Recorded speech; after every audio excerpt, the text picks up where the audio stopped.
Qanına qəltan olan oğlum Hüseyn, ümmətə qurban olan oğlum Hüseyn. Qanına qəltan olan oğlum Hüseyn, ümmətə qurban olan oğlum Hüseyn.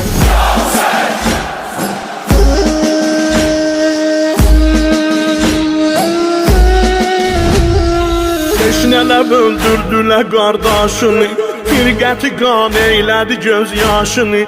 Kim dağdan kəsdi susuz başını, xanəsi viran olan oğlum Hüseyn. Bəsləmiş idim səni sinəmdə mən, gül bədənin qaldı yer üstündə sən. Yox sənə bir qəbri qazan dəfn edən, heykəri üryan olan oğlum Hüseyn.